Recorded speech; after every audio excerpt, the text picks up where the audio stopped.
Hello and good morning. My name is Dan McGrew with IT Services 2.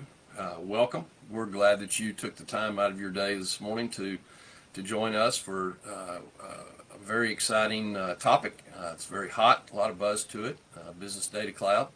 Have a wonderful guest here today that's about as close to being an expert as they come, and I'm going to let him tell you about himself here in just a few minutes. First, let me just give you a quick introduction of who IT Services 2 is. We're a 30-year consulting company, second generation organization. We've been in the SAP consulting business as a high quality boutique for literally going back to 1996. So today we're a CC Flex partner, and our focus is on BTP and BDC, also helping generally get people to the cloud. One of the things that we try to do is create educational content and try to answer questions for organizations getting out in front of these things, especially as you all know, SAP changes very quickly. Naming conventions change, all sorts of different dynamics, and one thing becomes one thing and then they change it again. And so today is a great opportunity for us to talk about Business Data Cloud, and so with that, a couple things. I'm going to let Chad introduce himself, but we have some polls that 3 questions that are there. If you wouldn't mind taking some time as we go through this to answer some of these questions. So, with that, Chad, can you tell us about yourself? Chad McLaughlin at SAP, please. Hey, Dan, thanks. It's great to be here. Really appreciate iT2 and everything you guys do and having me today. So I am a senior business data cloud account executive at SAP. I've been at SAP for about 8 years now and previously held a couple of different roles, but more notably, I was the business technology and platform account executive based out of Baton Rouge, Louisiana. So it's great to be here. Thanks. Thank you, Chad. All right, so let's get started. First of all, I guess the big thing is that we get a lot of questions. I'm sure you do too. Of where does the SAP Business Data Cloud come from? Why does it exist? Yeah, it's actually the first question that I always get because we do love some acronyms at SAP. So SAP Business Data Cloud was formally introduced at a Business Unleashed event in February of this year as the next evolution of business data fabric vision. The origins of it, fortuitously, roll up to proven BTP services, so business technology platform services. And those are DataSphere, SAP Analytics Cloud, SAC Planning, and BW Modernization. So Business Warehouse also rolls in to the BDC fabric now, but SAP partnered with Databricks, adding a couple of unique capabilities in there as well. So it's not new. It is proven technology, referenceable by customers who have used those 5 technologies that I referenced. But absolutely, the most exciting thing that SAP has released since SAP HANA in November of 2010.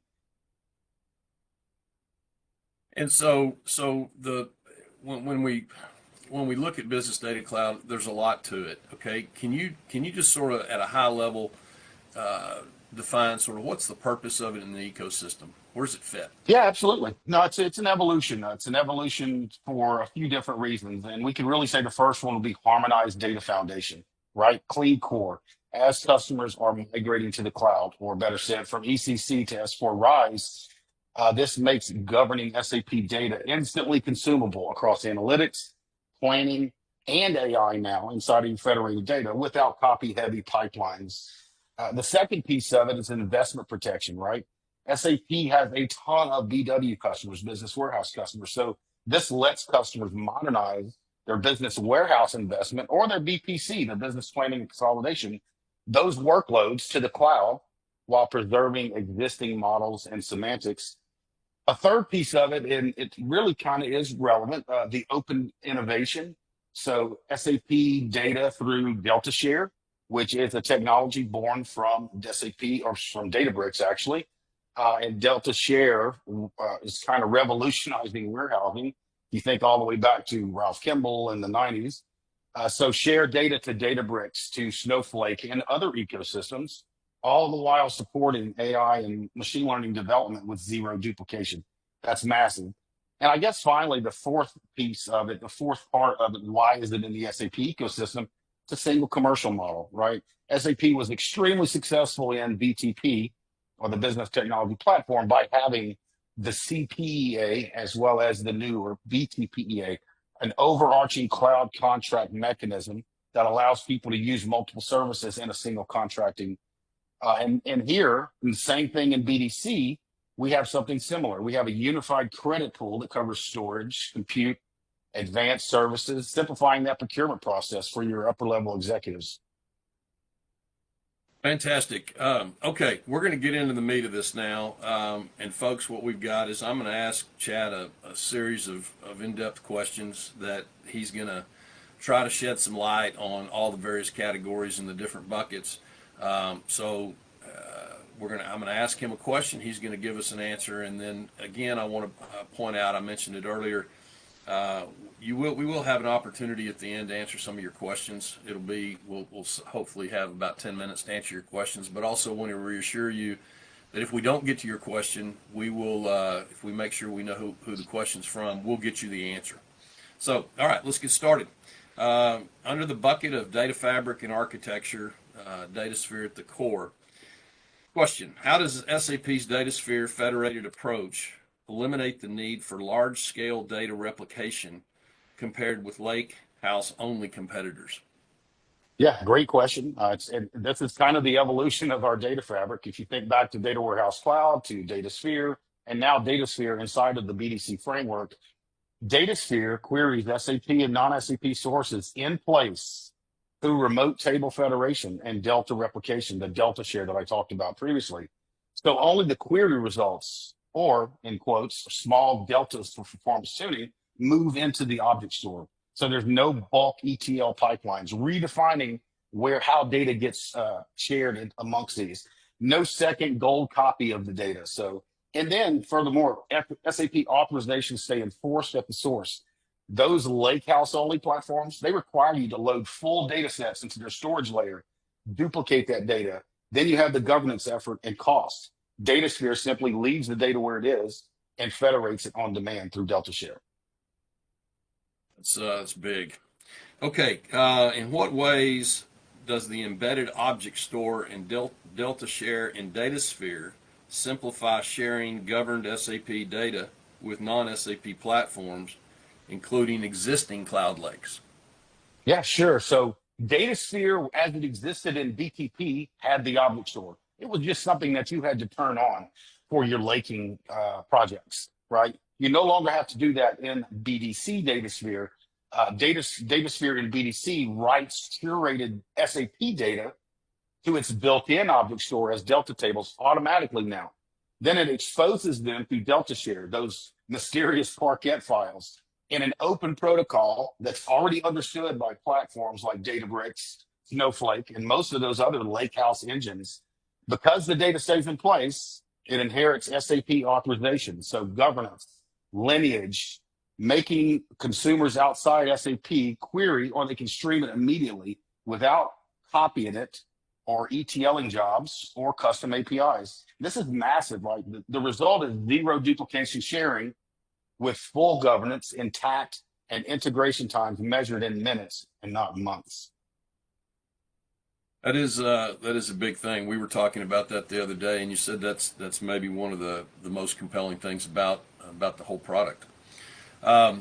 Next question: can you explain SAP's data product concept and why it matters for organizations juggling multiple best-of-breed applications? Yep, absolutely. So the concept of a data product in a BDC framework, in a business data cloud framework, aside from the whole BW modernization piece, a data brick in an S4 Rise implementation is massive, right? It's warehousing for dummies. A data product in BDC is a prepackaged, fully managed business data set. So think cost center, sales order, or employee, all delivered with its semantics, its lineage, and security intact. So SAP, we own it as a SaaS, a software as a service. We own the application teams curate those, and they keep the product current. So there's no having to worry about hundreds of CDS views or real-time replication. That removes weeks of cross-app data engineering and keeps governance consistent. And it lets analytics and AI teams focus on insight instead of plumbing. Okay, very good. That's a good segue. So speaking of analytics and planning, the SAC analytics and planning, where does SAP Analytics Cloud deliver value beyond visualization tools like Power BI or Tableau, especially for finance teams? Sure. So for me, SAP Analytics Cloud really goes beyond dashboarding by unifying reporting, planning, and predictive AI in a single SAP governed workspace, right? So 3 points to that really kind of live connectivity back to S4HANA and BW. This means no data extracts, real-time drill through to line items and native use of SAP authorizations. The second piece of that really is integrated planning and write back to SAP planning. This lets finance model scenarios, adjust drivers, and post budgets back to S4, eliminating that Excel offline loop. And I guess third on that piece, I think would be built-in predictive and variance analysis, all built in, which surfaces anomalies and forecasts P&L or cash flow with one click without external M&L tools, machine learning tools. So really the result of that is the finance teams close faster.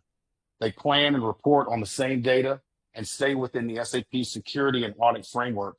And these are capacities that standalone visualization tools cannot match. We need the finance teams to be happy, don't we? Absolutely. So why is having SAC planning and analytics in the same workspace critical for fast scenario modeling versus running separate CPM stacks? Yes, great question. I really here have to stress kind of three components, right? Single data foundation, driver-based planning, and reduced reconciliation. Because planning inputs, actuals, and analysis share the real-time data model in SAP Analytics Cloud. So one, you'll have to export or reconcile steps so planners write budgets directly on the live figures that analysts just reported. The driver changes instantly, flow through built-in allocations and predictive forecasts, so scenario results appear in seconds and not an overnight batch. And then there's security. We'll keep harboring on governance, right? One security, one audit layer, and ensures every what if and final number inherits the same SAP authorizations and lineage. So I guess you could summarize by saying that running separate CPM and BI tools adds manual interfaces, latency, and a cost, right? Plan versus report, reconciliation cycle. So SAC removes that friction and speeds decision making. That's significant. And it reduces the number of vendors that you have to manage, which it all matters, right? How does SAC's built-in predictive and generative AI differ from bolt-on ML service competitors might propose? So this is a good point to show that BDC, although new in its marketing framework and its technical framework in PCE, has existing tools that are proven over the years, SAC planning, and DataSphere. So to answer your question, SAC's predictive and Gen AI features, they're native to the same model that stores your finance and operational data. So they run in place with the same SAP authorizations, hierarchies, currency logic intact, right? No extracts, no extra pipelines, no remapping. So guided algorithms inside of SAC, or what we call Smart Predict, and the dual copilot lets analysts forecast or really ask NLP or natural language questions without writing code, simply talking to the computer, if you will. While the results are automatically written back to plans and variance reports, bolt-on machine learning services compete for the same data, require governance hands-off, and add latency. So SAC's embedded AI keeps everything secure, real-time, and business context aware. Right. Well, AI is everyone wants to talk about it today. It's a big deal. Can right? I talk about one more thing from a planning perspective? Because BW supports business planning and consolidation, the whole BW modernization, bringing your BW world into the BDC framework extends the life of your BPC installations. For those people who love it and are not moving to group reporting or not moving yet to SAC planning, you have the option of extending the life of that, right? So for a 7.5 customer, a BW 7.5 customer, if you move your BW to PCE in the BDC framework, you're extended your maintenance through 2030. If you're already on BW for HANA and you put it in the private cloud edition, then you extend it through 2040 as well. So SAP put a lot of thought into the existing products, the things that are actually working, giving our customer a bridge to migrate to the latest and greatest, and then extending that maintenance to take the pressure off of those companies. That's significant. That is significant. I would imagine that everybody you talk to, that's got to matter to, doesn't it? I'm actually surprised at the activity that I have from a BPC perspective. It's probably 75% of the opportunities that I'm working on these days. Yeah. Okay. Advanced analytics and AI, specifically SAP Databricks. What gaps does SAP managed Databricks close for customers that already run native Databricks?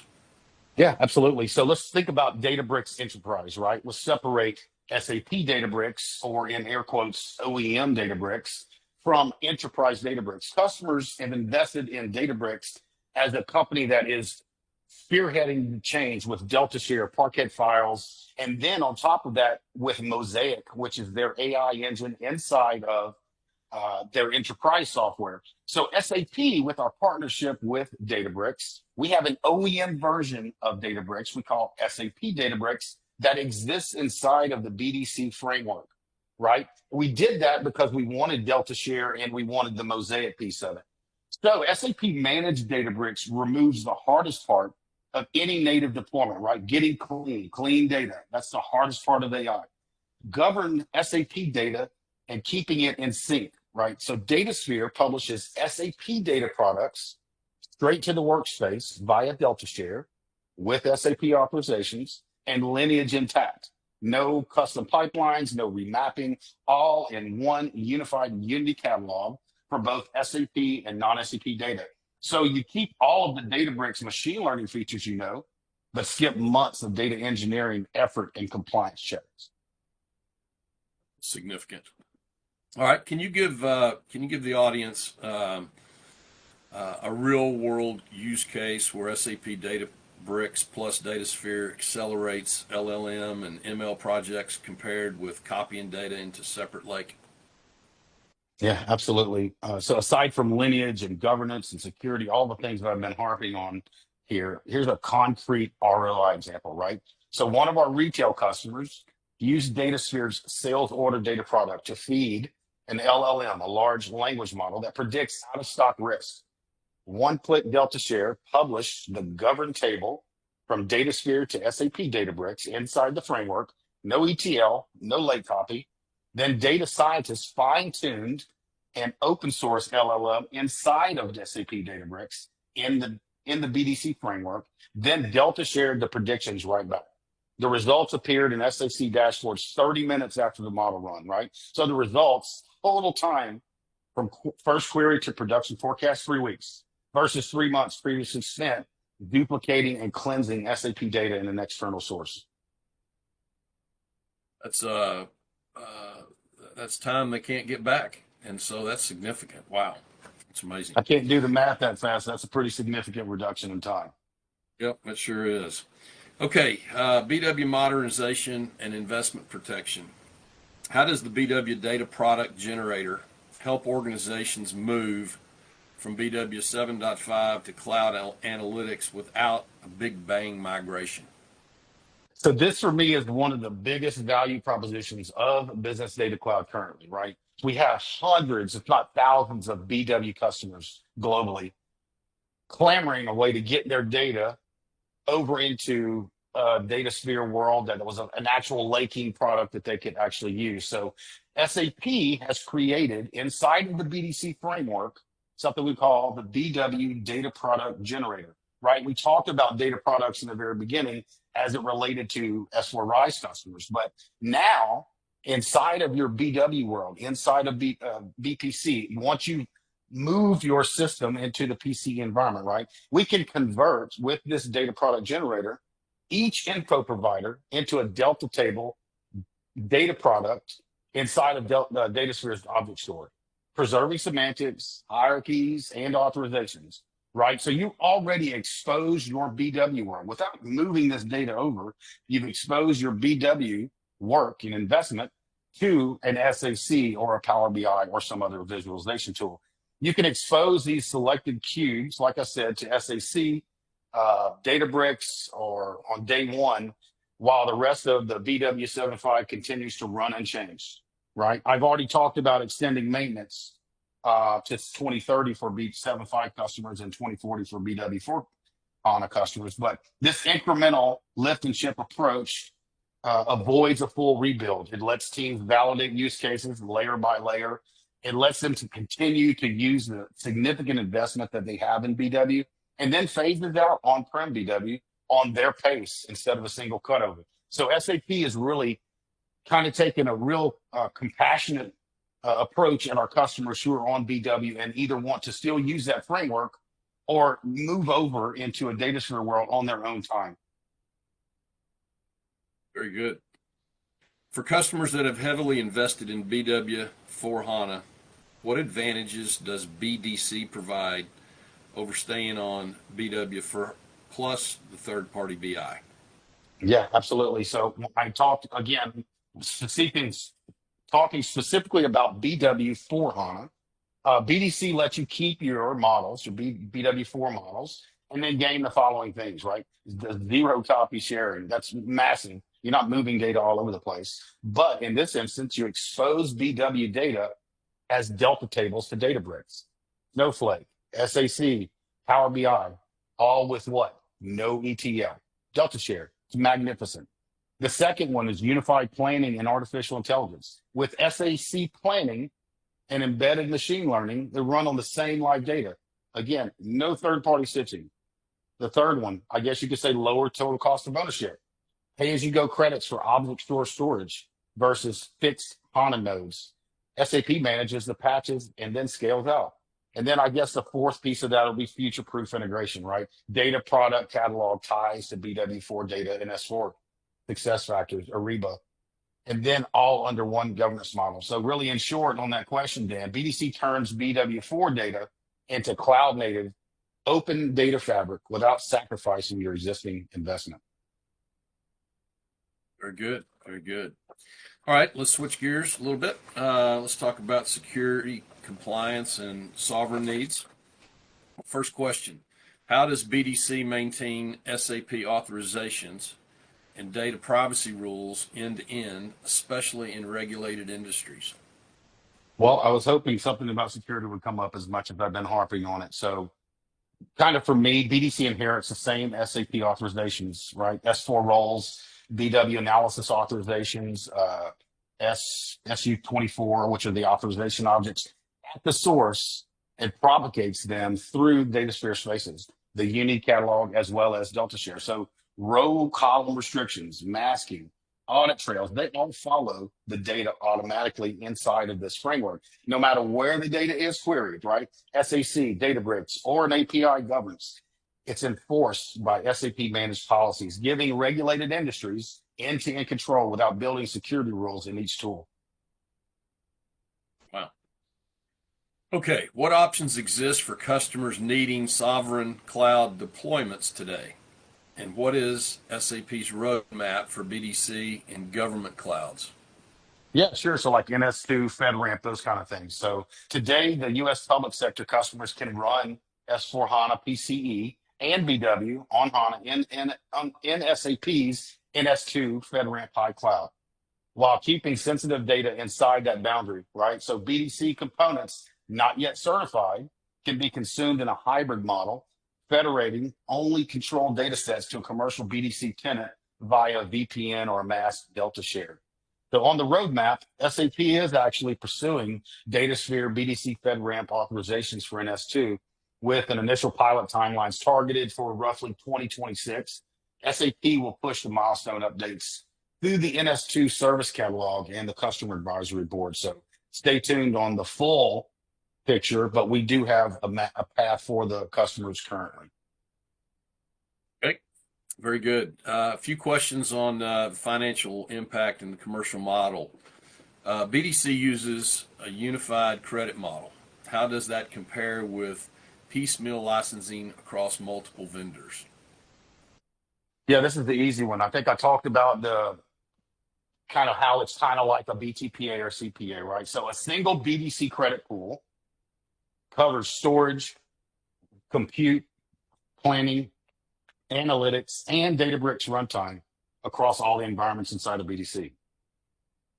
So you can flex these credits where workloads spike and pay one subscription, right? Instead of juggling separate licenses, minimum node commits, as well as support contracts for ETL, BI, planning, and ML tools. So the result for me, the real powerhouse here is simpler procurement, no true up surprises, which is massive, and capacity that scales with actual usage and not vendor silos.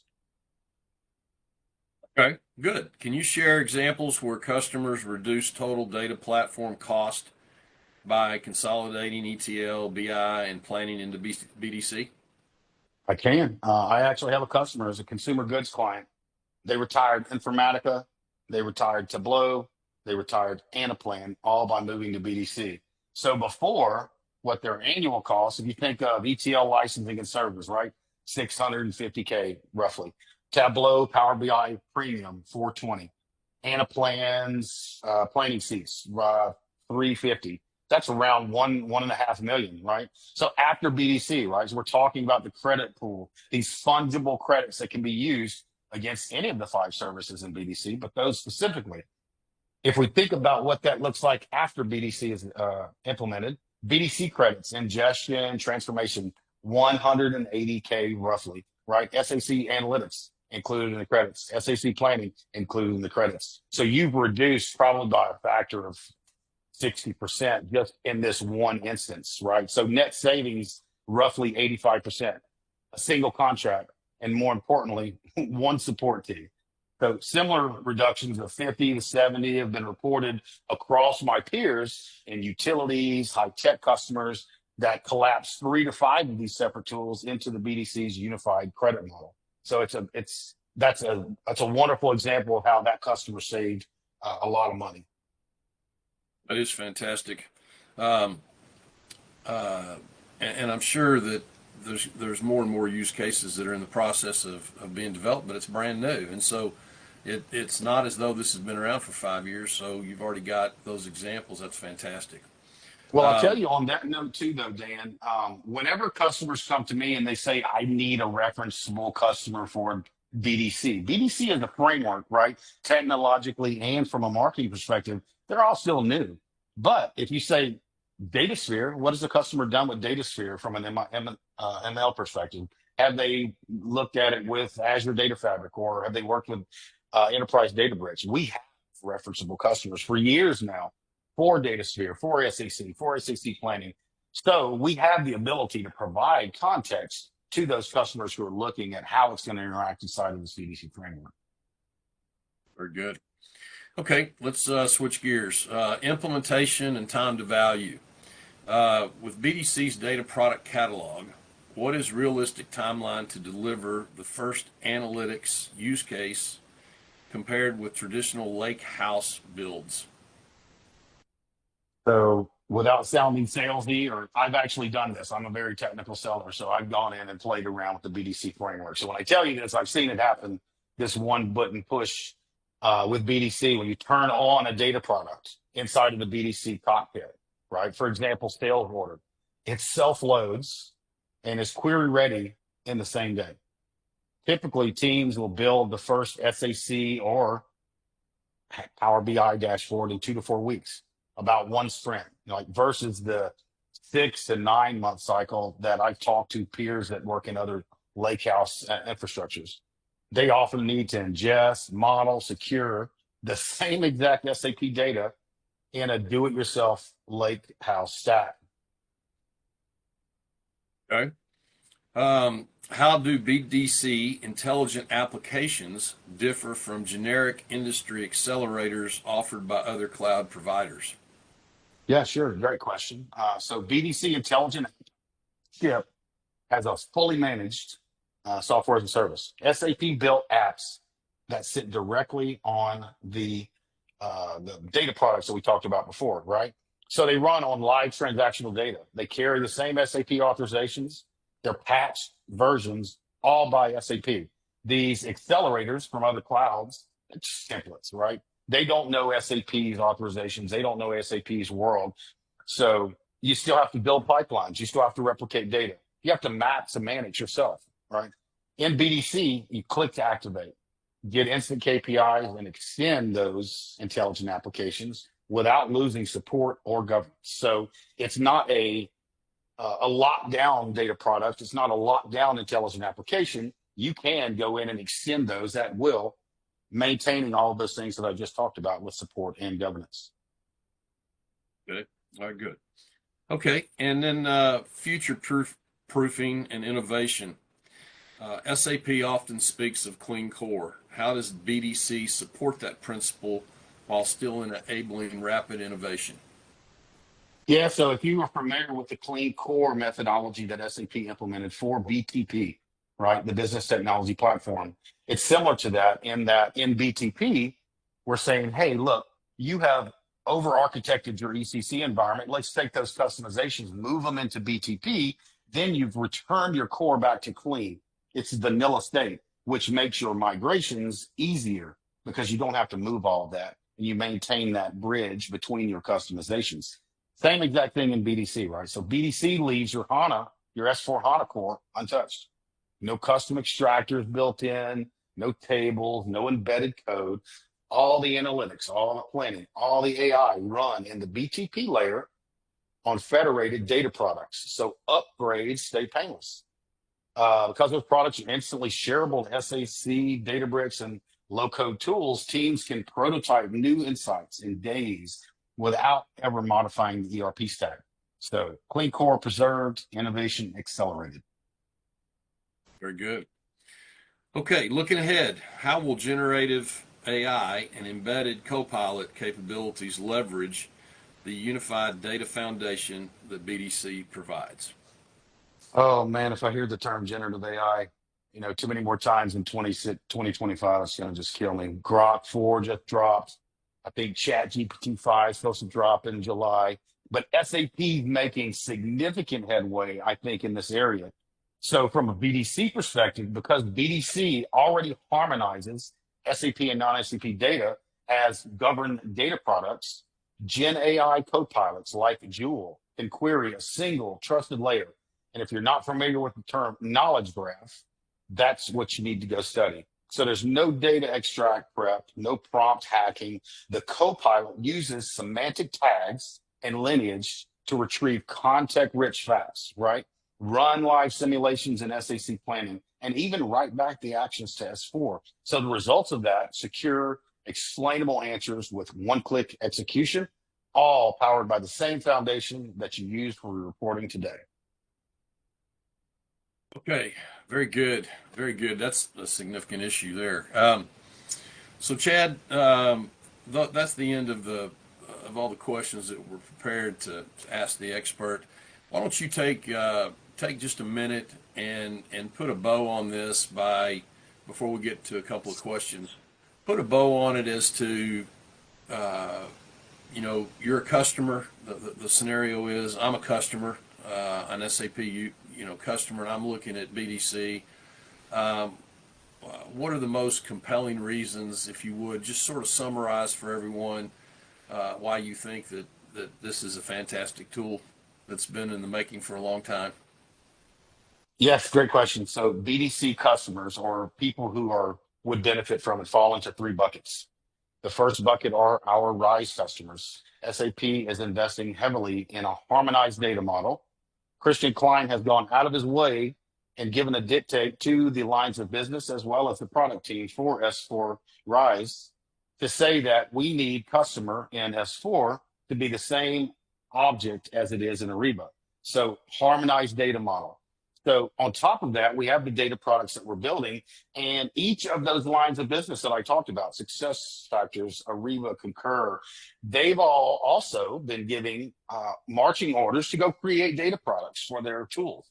And on top of that, create intelligent applications. So SAP is releasing hundreds of intelligent applications and the supporting data products in a harmonized data model across our entire stack. And if you know anything about trying to connect Concur Invoice to the core, you know what I'm talking about, right? So now it's harmonized. That's the first stack. If you're a RISE customer, jump on the intelligent applications and the data products. The second piece is if you're looking for AI in your federated data, SAP has partnered with one of the best. SAP Databricks gives you Mosaic, and it gives you the opportunity to run AI scenarios using their Jupyter-like Mosaic world to run AI models across your AI and non-SAP sources, right? All this happens within DeltaShare as well. So you're not moving data, robbing Peter to pay Paul. And on top of that, the output of those machine learning models gets stored back in your same federated SAP lake. You can share those out with Databricks. You can share those out with Snowflake without moving that data out, but you can do true AI very quickly inside of SAP Databricks, inside of the BDC framework. That's value proposition 2, right? First one's for S4 RISE customers. Second one is for AI. The third one is BW modernization. And this goes for our business planning consolidation customers as well. Migrate your data into a framework that works for you, all the while giving you the latitude to do it on your own time. No more SAP is going to turn this off next week. Hey, you can go with 7.5 through 2030. You can go with BW4 through 2040. And on top of that, make good use of that data while you're working in there. So with your BW data, your info providers, info cubes, that's clean data, Dan. That's massively clean data. Run AI scenarios across it. I have many customers that are doing that. From a BPC perspective, if you're not ready to go to group reporting, if you're not ready to go to SAC planning, extend the life of your BPC world, right? Through 2040 if you want to, and migrate on your own time. So these 3 value propositions, that's where all of my customers fit inside of the BDC conversation. Fantastic. Thank you, Chad. Okay, we've got a couple questions here. Does BDC account for SAC planning, or is it designed more for SAP Business Analytics? Yes. So all of those tools, like I mentioned in the beginning, there are 5 capabilities inside of the BDC framework: DataSphere, SAC, SAC Planning, SAP Databricks, and SAP Business Warehouse, all under an umbrella of credits that you can bounce around and use whatever the workloads spike. So for us, SAC Planning is a key component of that, and you get the same benefit of the TCO of working in your BI tool and planning tool in the same interface. So great question. Okay. And one more. Will BDC include the complete SAC planning, SAC BI, and DataSphere capabilities? 100% and more. So let me talk about that because that's key. What's the difference between BTP DataSphere and BDC DataSphere, right? Think about it. And you have the object store, which is the magic sauce here. In BTP DataSphere, we kind of we had storage and compute in the same place. Now, inside of BDC with DeltaShare, we have the ability to store, we have a true lake architecture there. So BDC DataSphere brings you more capabilities than you had before. So enhancements have come with this whole framework of BDC. Okay, all right, and let me ask one last question. DataSphere, and if someone's using DataSphere, they're not using SAC, aren't you going to advise them that for their analytics, for their planning, to combine it all? That's one of the beauties that you have with BDC. That's a great marriage, and you've talked about it, but you know, if someone's asking you, what is your response to them if maybe it's because of budgetary items or whatever it may be? Does this fall into that bucket of being able to do more all within the BDC suite than having to do it individually? Look, in a perfect world with sunshine and ponies, all my customers would have all things SAP. makes us all happier, right? But we are no fools. Christian Klein and the executive board have realized that we live in a different world these days, and we cannot expect our customers to have these outlying solutions locked down so that people cannot integrate them with other capabilities, Power BI, right? Anaplan, all of these things. We go into these customers and it's just fluid in our customers because they change technologies. So we have to be ready and we have to be open to customers who want to use Salesforce with the S4 as their core. We have to be open to people who want Power BI as the front end to their federated data. We have to be open to customers who have a laking strategy that doesn't fit into the SAP ecosystem. That's all well and good. We're open, right? We're open for business. There's nothing proprietary. We're trying to make it as easy as we can for our customers to access data. We don't give a rat's patootie where that data exists. We have a framework for our customers who believe in us and our capabilities. And if they have, for whatever reason, other applications out there, we're open to integrating with those as well. Okay. All right. And another question. How will BDC handle existing security for SAC DataSphere for clients looking to upgrade? So I talked about that a little bit. Same governance model, same lineage as it had before. And we inherit everything that you come out of S4 with. So there is no difference now as it is with the way it was before. Okay, very good. All right, last question. How are the licenses handled? So if you had any interaction with DataSphere, right? They had a DataSphere capacity planning calculator that was on the web, and it walked through compute, storage, memory, object store size, laking concerns. The same thing for BDC. If you Google Business Data Cloud capacity planning calculator, you'll find one out there, and inside of there you can add any of the 5 capabilities that I referred to: DataSphere, SAC Planning, SAP BW, and SAP Databricks. And you can do the same thing to estimate the number of capacity units per month that you are going to need for whatever project. So we are making it as transparent as possible, but giving the same overarching credit allocation methodology that we employed in the BTPEA and CPEA inside of BDC. Can you use BTPA credits for BDC? Absolutely not. It's a different framework. It's calculated differently. How does it happen with SAP? We engage with our phenomenal solution advisory team. We do a capacity planning exercise to make sure that we don't overshoot or undershoot the number of capacity units that our value customers need. And then we deliver that, and very transparently, right? Very good. Very good. Okay. So, ladies and gentlemen, that's going to be a wrap. Well, I got one more question that just came in. Let me look at it.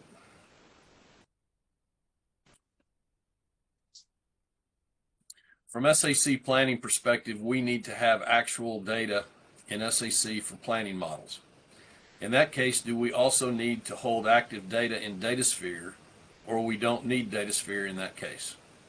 You can write back to your S4 world without DataSphere in between those, but it is common suggested practice for SAP to have a federated layer for governance, for storage. You know, I know many basis people, and they don't want people querying their ERP core. So it depends on the customer, depends on what you guys have as your corporate standards and the security and governance that you have in place, but you can do it either way. Very good, very good. Well, ladies and gentlemen, I hope that you've learned something from this time this morning, and I hope that you've appreciated listening to Chad McLaughlin, who is truly an expert. I think everyone on this can tell he absolutely knows what he's talking about, and wouldn't advise you anywhere but the right direction. So at iT2, we're very fortunate that we have a strong relationship with Chad. Thank you, Chad, for your time. We know how busy you are. And ladies and gentlemen, we would love to hear from you if there's something we can do for you, answer your questions, talk about licensing, anything that we can do to help support you. We're happy to do it, because SAP, that's all we do. So thank you very much, and have a wonderful day.